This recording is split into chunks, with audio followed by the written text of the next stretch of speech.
why did I stay in so long? What did it take to get through the rough times in my career? Why didn't you ever become an officer? How did you hold your marriage together for so long? All this and more coming up.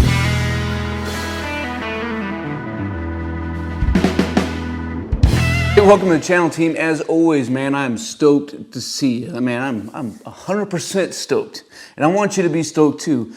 So make sure that you leave some comments down below, and we can keep this conversation rolling. Because I got all kinds of questions, man, all kinds of questions that have been thrown my way just to give from my perspective after I've been in the military. 8 years in the Marine Corps, about 10 years in the Army.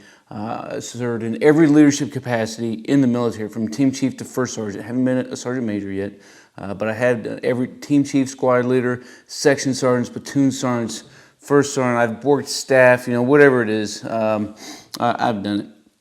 So I got a lot of really good questions, and I think we may like to hear some of these answered. I know I want to kind of speak through some of these.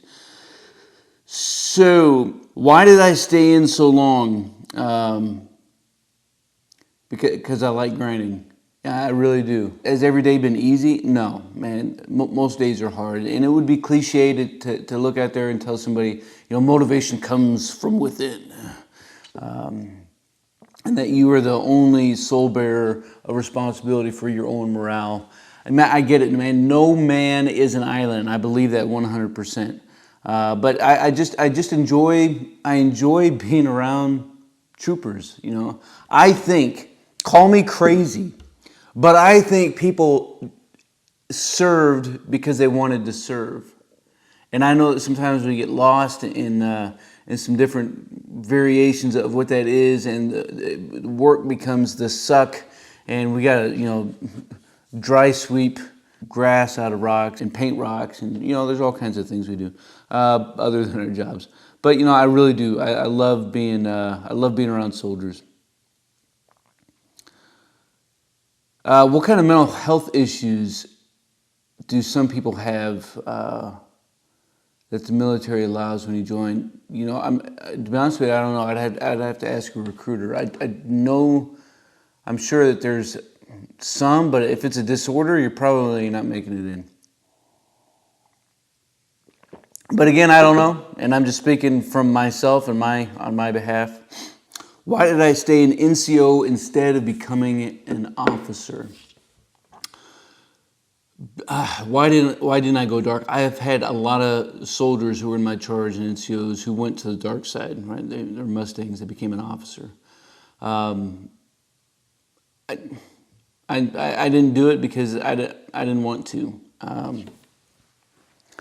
As an NCO, I always knew that I would be around soldiers and in soldiers' business, doing soldier things, leading and managing. And I knew, as an officer. So on the enlisted side, right? So like I said in the beginning, I've been in every leadership position from team chief to first sergeant. So that has been the vast majority of all 18 years has been in a leadership position. I only have, out of 18 years, I think maybe 2.5 or 3 years in staff. Let's see, 1, 2, about 3 years in staff. So not that much. Conversely, an officer will maybe only be in a leadership position 3 years out of 20. Man, it's crazy. And so I didn't want that kind of life. I wanted to be around soldiers. I wanted to lead soldiers. What would it be like joining the military at a later age? So when I first came in, I was enlisted at 18, and then I shipped off, I think, at 19 or pretty close to that. But then I was in for 8, and then I got out for 8 years when I had a large break in service. And so when I came back in 10 years ago, I was early 30s, early mid 30s, and that's kind of late, for most people coming in. And I knew that coming in that there would be some challenges because I had this large chunk of break. But I also knew that I was going to have some advantages because I had experience, not just military experience, but life experience. So I had that going for me as well. So I think and I've known a couple people who enlisted late in life, like past 30, close to 40, late in life. They had it on their bucket list as something that they always wanted to do, and so that's what they did. So I think some of the challenges is going to be physical challenges, especially if you're not in all that good a shape. I'm just trying to make sure that you can do the bare minimum. Might be a tough challenge for some people, but it's really not that much. I can do more than the bare minimum, right? You bet your butt I can. But, I think the other biggest challenge is for somebody who has life experience is going to be this. How do I deal with the BS? How do I deal with that grind? How do I deal being told I have to do this stupid detail? Why do I have to do this? It just doesn't make sense. So that can be a larger challenge. But if you understand when you come in that a lot of things are a game, especially like in basic or any initial entry training, there's a lot of things that are a game. It's a process. It's not personal. It's just to see how you cope and how you react and to move from one stage to another. And if you just do these things, then everything's going to be fine. A lot of schools in the military, in my opinion, are games. Take air assault. Man, it's one of the biggest games of crap I've had in my life. I loved every minute of it, right? Another story maybe. But I think that can be tough. So what do? You play back, and that's what you do. So the military does have an upper-out policy, and sometimes it irritates me, it frustrates me, and other times I get it. But I'm not a policy maker, I'm just a policy executor, right? So that can be a tough one because somebody may be happy being a janitor for their whole life, but in the military you can't do your same job day in, day out for 20 years and then get out. You have to progress. And as leaders, it's our job to help people progress and or help progress them on the way out. But it can be a tough one as well. 'Cause sometimes I think it moves too fast.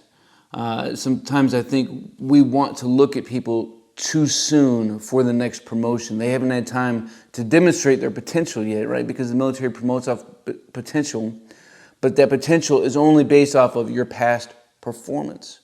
So I need to see that performance in somebody to understand what their potential is. I need to see that person performing in different scenarios and different challenges and what did they use, what resources are they aware of to be able to move through.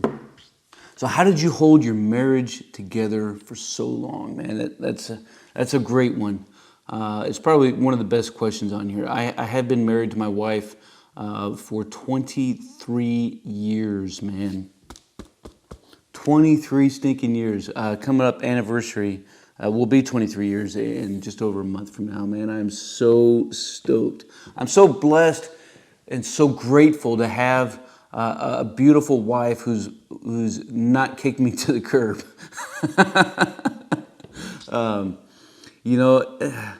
How did we do it? I think because we're both equally stubborn. But she has endured a lot of things. I've deployed 1, 2, 3 times,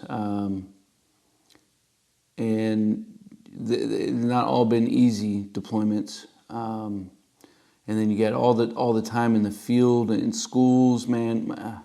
I probably got 4 years of just being in the field and in school, and maybe more if I did the math and counted it up right. All the missed anniversaries, all the missed birthdays, all the missed Christmases.